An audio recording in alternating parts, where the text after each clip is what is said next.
1947 मध्ये भारत आणि पाकिस्तानची फाळणी झाली आणि त्यावेळी दंगलीमध्ये लाखो लोकांना स्थलांतरित व्हावं लागलं। अनेकांना प्राणही गमवावे लागले। मात्र या दिवशी प्राण गमावलेल्यांच्या स्मरणार्थ 14 ऑगस्ट हा दिवस दरवर्षी विभाजन विभीषिका स्मृती दिवस म्हणजे फाळणी वेदना स्मरण दिन पाळला जातो।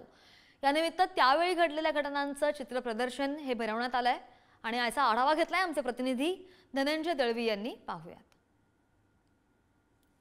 भारतासाठी हा जो विभागणीचा दिवस होता तो एक भारतासाठी एक दुष्कर्म टाईपमध्ये किंवा विभीषणाचा दिवस होता, ज्याच्यामध्ये आपण आपलं दुःख व्यक्त करतोय किंवा एक हॉरिफिक एक्सपिरियन्स भारतीयांसाठी होता।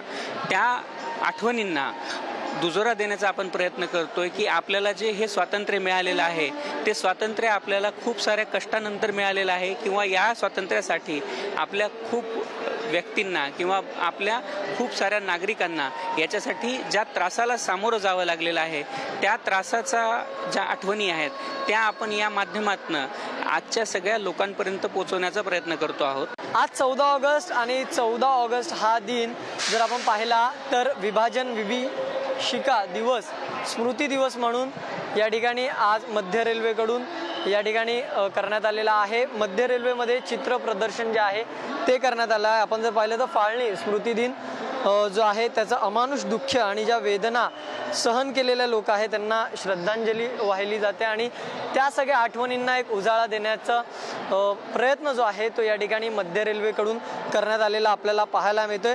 त्यामुळे देशाच्या फाळणीची वेदना ही कधीही विसरता न येणारी आहे आणि लोकांचा संघर्ष त्याग लक्षात ठेवून हा 14 ऑगस्टचा स्मृती दिवस जो आहे तो साजरा करण्यात येतो। आणि आपण जर पाहिलं तर याच दिनाच्या फाळणीमुळे जे असंख्य लोक आहेत त्यांना खूप त्रास सहन करावा लागला होता, त्यांच्या धैर्याला श्रद्धांजली वाहण्याचा हा दिवस आहे। ते छत्रपती शिवाजी महाराज टर्मिनस असेल, ठाणे असेल किंवा पनवेल असेल, या दरम्यान पाकिस्तानवरून जे आहे त्या विशेष ट्रेन ज्या आहेत त्या धावत होत्या, दिल्ली दरम्यान धावत होत्या भारतामध्ये। आणि विभाजनानंतर जे आहे ते या ठिकाणी पाकिस्तानमध्ये फाळणी झाली, त्याचा त्रास जो झाला आणि त्यानंतर ते हे सगळं जे आहे ते लोकांना कळावं ही सगळी या गोष्टीला जो आहे तो उजाळा देण्याचा प्रयत्न जो आहे तो मध्य रेल्वेकडून करण्यात आलेला। त्यामुळे या चित्र प्रदर्शन जे आहे ते या ठिकाणी मध्य रेल्वेकडून आज भरवण्यात आलेला आहे आणि या सगळ्या आठवणींना जो आहे तो उजाळा देखील या ठिकाणी देण्यात आलेला आपल्याला पाहायला मिळतोय। व्हिडिओ जर्नलिस्ट सुरेश सावंत, मी धनंजय दळवी, पुढारी न्यूज, मुंबई।